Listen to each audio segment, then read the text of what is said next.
chatting up here at Horseshoe Island with Tommy Sears, and wanted to talk a little bit. This is something I did. I needed a vacation on Doug's Dirt Diary one time, so I did a bunch of interviews with people where I asked them, how did you get started? And they did very, very well. So I figured we'll start doing some of these on a video format, and then when I need them, like this was recorded a lot before you're actually seeing this here. So first of all, Tommy, how we been? Good, you? Good, good, good. You mentioned how many years in racing for you? 42? Well, 42 years I've been going to the racetrack. Okay.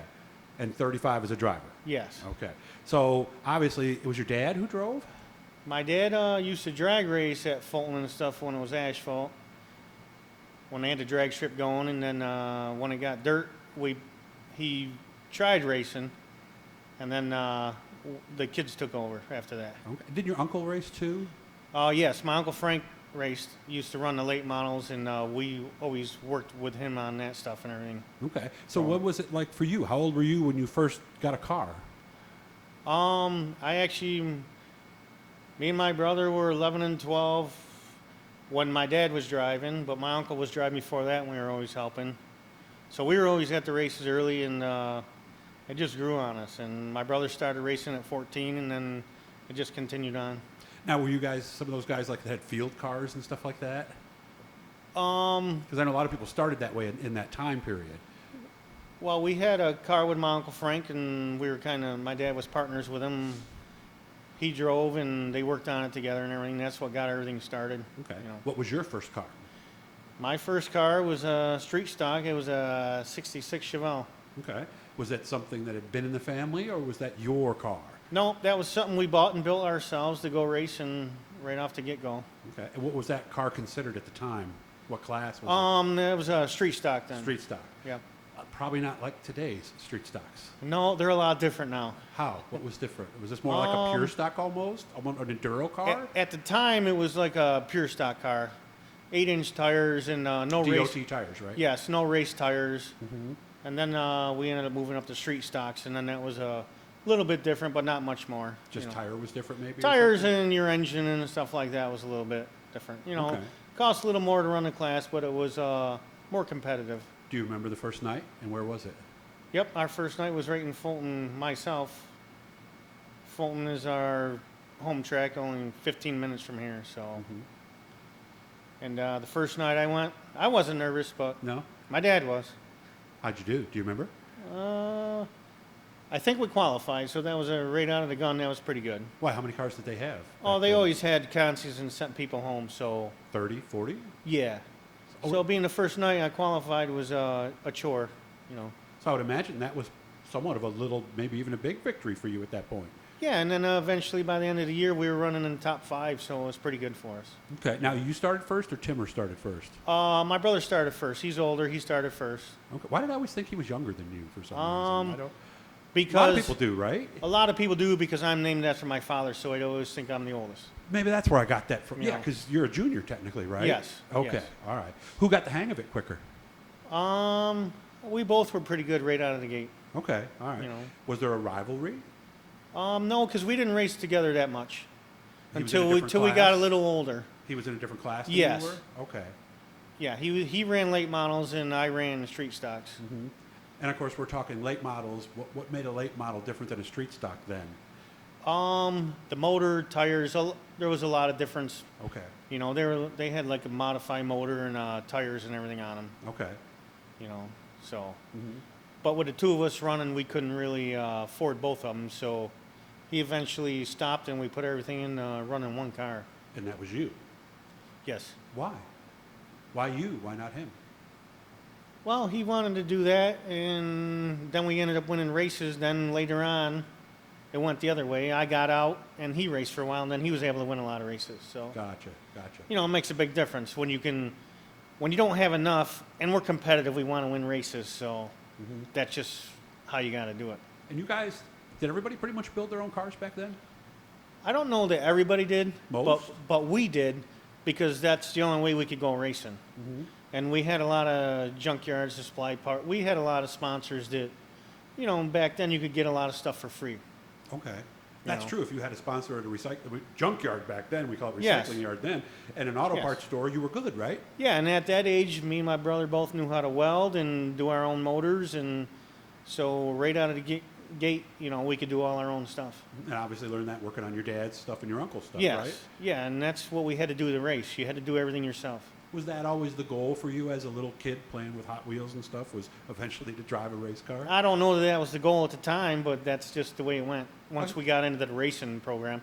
Because I played football and baseball, Oh, you did? Okay. and that was a lot of fun too. Mhm. But as we got older and then we got able to drive, that was a little different.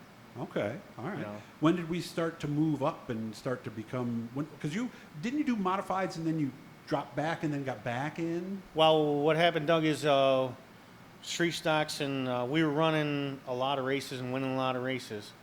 And they didn't have sportsmen then. That's right.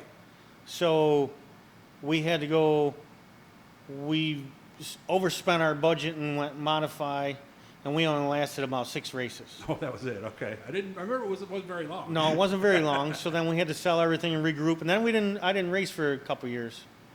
My brother raced street stocks, Okay. so that's where he got going really good, and then I just helped him. And then eventually I caught some rides and got going pretty good. Okay. When did it get to where it is today? When did you pick up the sponsors to be able to do a modified yourself and do it right? Well, the biggest thing, even when I went back modified by myself, I couldn't do it right. I spent a lot of money, and eventually I had to sell everything. Really? When was Because- this? This was back in like 2001.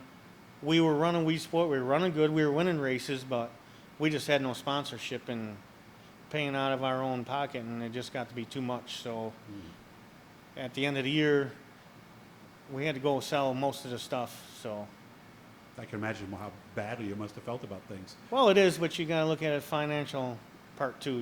Do I want to be broke and try to keep this We going? were already right? broke, and we needed to sell some stuff to get through the winter. So, And there you go. How long did it take you to get back? And what brought you never got back on my own stuff back? Okay. because I decided we weren't going to spend our own money no more. Okay. Well, who made that change for you then? Pretty much myself.